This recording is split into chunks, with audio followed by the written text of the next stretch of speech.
Baik, perkenalkan nama saya Antonius Guido Andris, NIM 21011500020.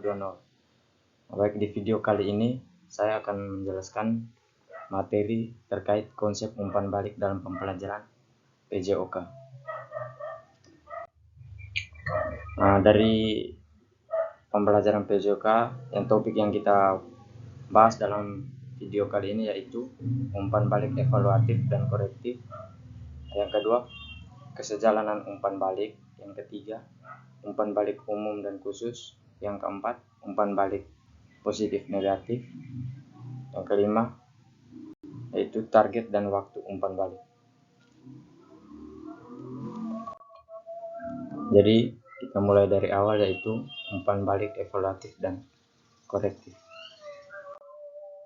Umpan balik dalam pembelajaran PJOK bersifat unik dalam arti cara menyampaikan dan perannya dalam pembelajaran itu sendiri. Evaluatif yaitu mengomunikasikan penilaian bagus atau tidaknya suatu gerak. Ini menyeratkan waktu menyampaikan umpan balik pada apa yang sudah dilakukan. Yaitu yang kedua, itu terkait dengan korektif. Korektif itu terkait dengan apa yang para peserta didik harus lakukan atau tidak lakukan berikutnya. Yang kedua, yaitu kesejalanan umpan balik. Kesejalanan yang dimaksud di sini adalah konsekwensi.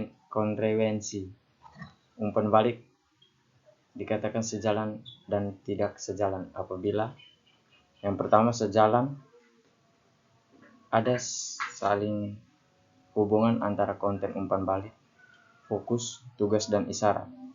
Umpan balik ini juga memberikan informasi terhadap penampilan atau hasil cara langsung terkait dengan apa yang harus difokuskan oleh para peserta didik. Yang kedua, yang tidak sejalan. Umpan balik yang tidak sejalan memberikan informasi pada peserta didik mungkin penting untuk keterampilan, tapi tidak secara khusus terkait dengan fokus tugas.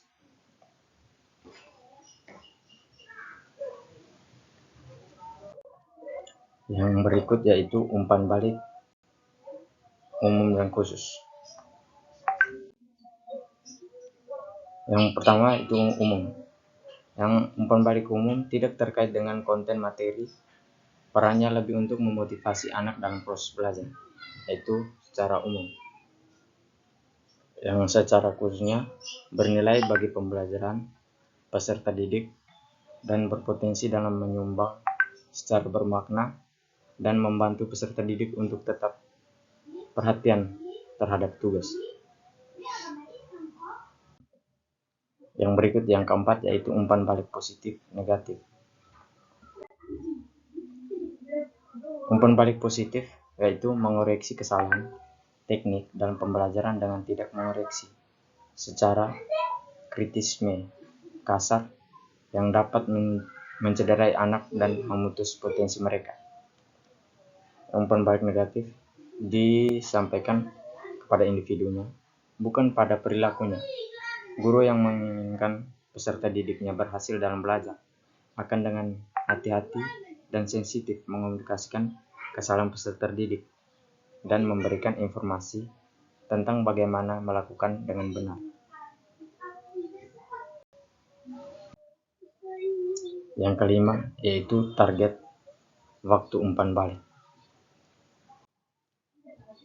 Target umpan balik adalah kepada siapa umpan balik tersebut disasarkan.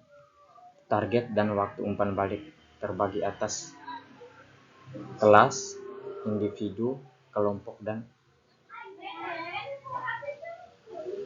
individu kelas dan individu pribadi. Yang pertama itu kelas. Target umpan balik kepada kelas diarahkan kepada semua peserta didik dalam satu kelas. Kalau individu kelas diarahkan pada satu orang peserta didik, tapi akan bermanfaat bagi semua peserta didik. Individu target umpan balik kelompok berarti diarahkan kepada sebagai peserta didik dalam satu kelas. Target umpan balik dalam individu atau pribadi berarti diarahkan pada satu orang peserta didik dan secara terpisah dalam kelas.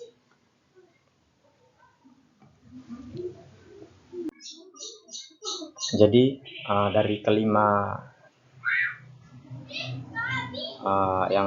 topik yang sudah kita bahas tadi, jadi di kesimpulannya, konsep umpan balik merupakan penyampaian peran dalam pembelajaran dengan kesejalan konsekuensi yang tidak terkait dengan konten materi maupun berpotensi dalam menyumbang secara bermakna yang dilakukan secara positif dan negatif dengan target dan waktu umpan balik yang terbagi atas kelas, kelompok, individu kelas, dan individu kelompok.